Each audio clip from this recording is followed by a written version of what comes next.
Hello. आज हम लोग इंपरेटिव सेंटेंस के बारे में सीखेंगे। बहुत ही इंपॉर्टेंट चैप्टर है, पर आसान भी है। इंपरेटिव सेंटेंस पहचानने के लिए हिंदी वाक्य जो हमारे सामने आएंगे या इंग्लिश सेंटेंस जो हमारे सामने आएंगे, उसका मीनिंग, उसका अर्थ को अच्छा से समझकर उसका मीनिंग के आधार पर समझना होगा कि ये इंपरेटिव सेंटेंस है या नहीं। इस वाक्य का अर्थ या तो आदेश आएगा या अनुरोध आएगा, प्रार्थना आएगा या उपदेश या निषेध, ये सूचक वाक्य होते हैं। आदेश, अनुरोध, प्रार्थना, उपदेश, निषेध, इस ढंग का अर्थ हिंदी वाक्य या अंग्रेजी वाक्य का अर्थ ये सब आना चाहिए।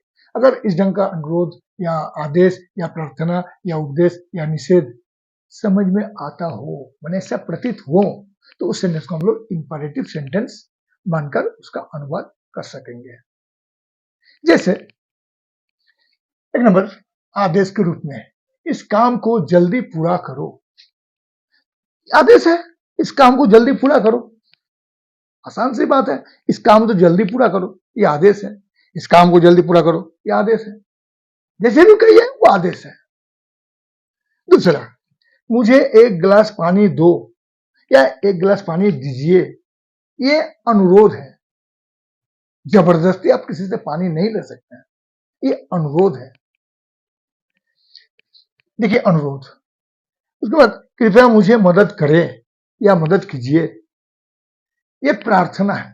प्रार्थना है, कृपया मुझे मदद करे या मदद कीजिए, ये प्रार्थना है। बातों से पता चल रहा है, अर्थ समझना होगा। उसके बाद मन लगाकर पढ़ो। मन लगाकर पढ़ो, ये उपदेश है। मन लगाकर पढ़ो। जल्दी सो, जल्दी जागो, उपदेश है। उपदेश में नहीं है।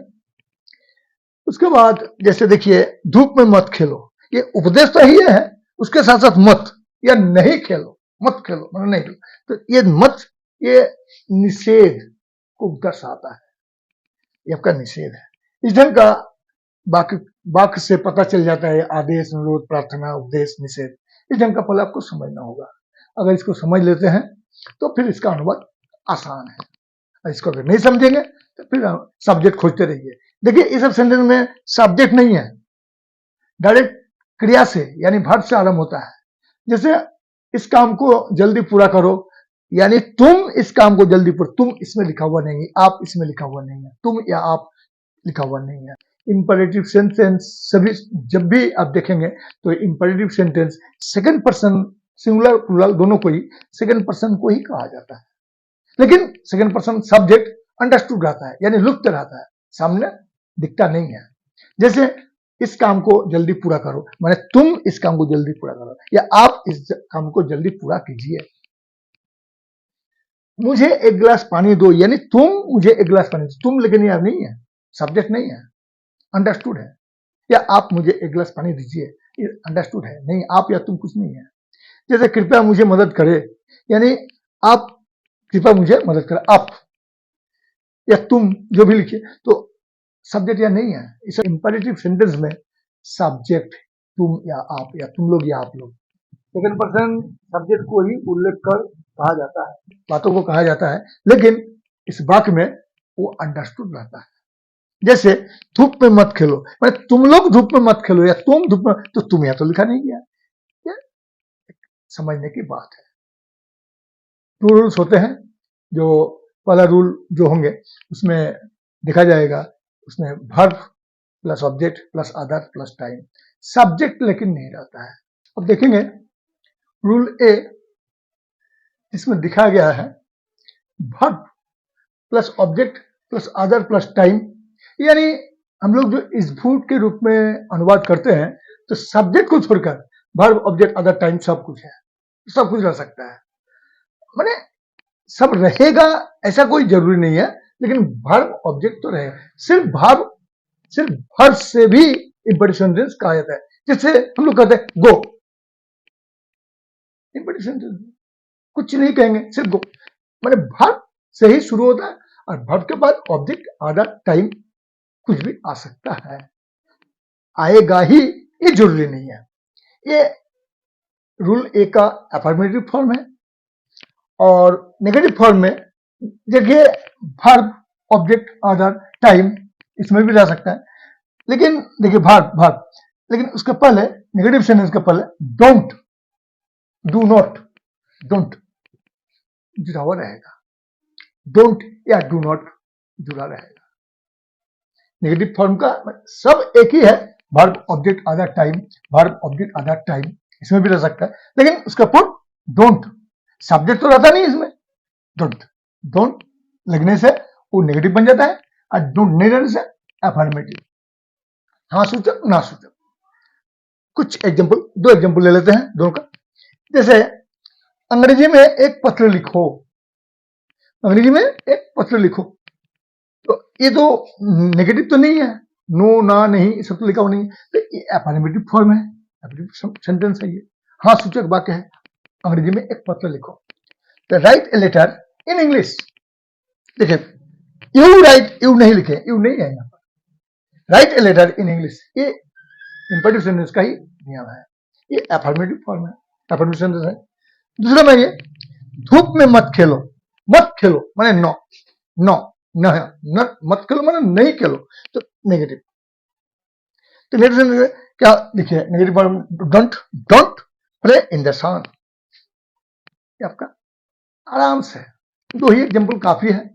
अब इस ढंग से जैसे जो आएगा आप लोग करेंगे। देखिए राइट ये वर्ब है, ये लेटर ऑब्जेक्ट है, इन इंग्लिश ये भी ऑब्जेक्ट है, इसमें देखिए डोंट ये तो फॉर्मूला सूत्र के अनुसार आ गया, और प्ले देखिए वर्ब है, उसके बाद इन द सन ये ऑब्जेक्ट है। अदर टाइम रहेगा, कोई जरूरी नहीं रह सकता है। अब रूल बी को देखेंगे, वो भी एक सीख लेना जरूरी है। मैंने रूल ए में अफर्मेटिव नेगेटिव लेके एक ही सेंटेंस है, नेगेटिव और अफर्मेटिव एक ही सेंटेंस, एक ही ढंग का है। और बी, रूल बी को हम लोग अब हम लोग देखेंगे इंपेरेटिव सेंटेंस के और एक किस्म का वाक्य जो हम लोग यहाँ देखेंगे, आसान है। उस सेंटेंस में हम लोग पहला रूप जो देखे उसमें था आदेश, अनुरोध, निषेध, प्रार्थना, उपदेश, सब उसमें था। और इस सेंटेंस में है,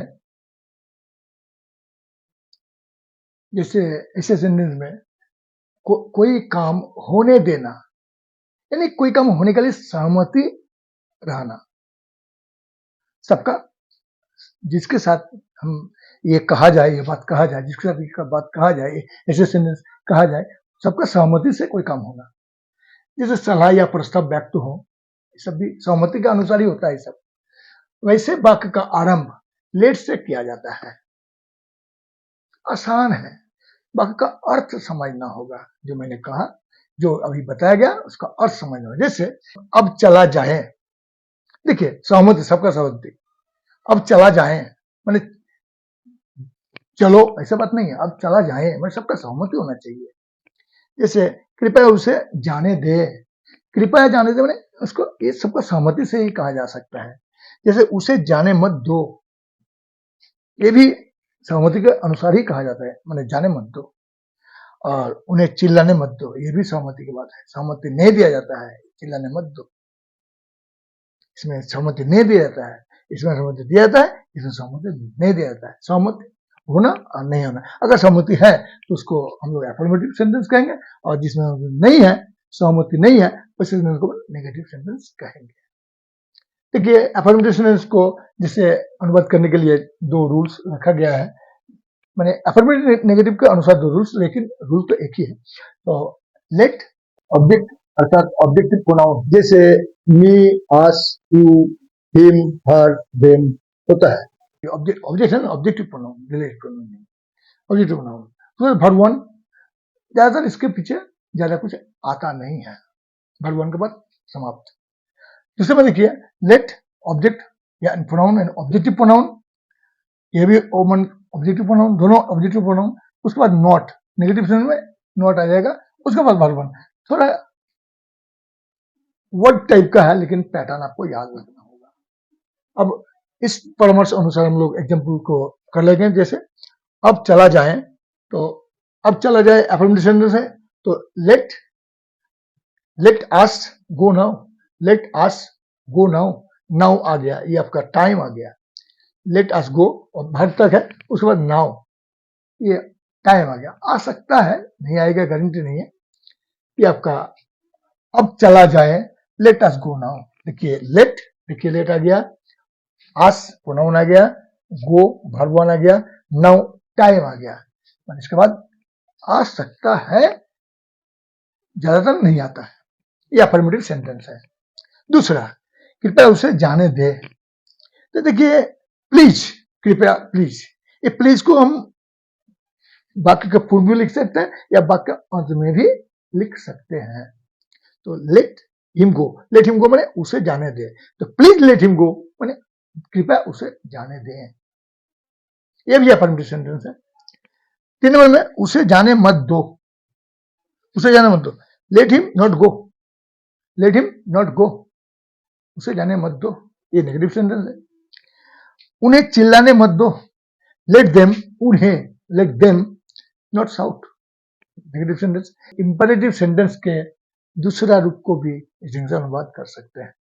नेगेटिव इंडेटिव जानना जरूरी है, क्योंकि कोई भी सेंटेंस आ सकता है आपके पास, पैटर्न एक ही है, जितना बड़ा सेंटेंस हो पैटर्न यही रहेगा, कुछ नहीं होगा।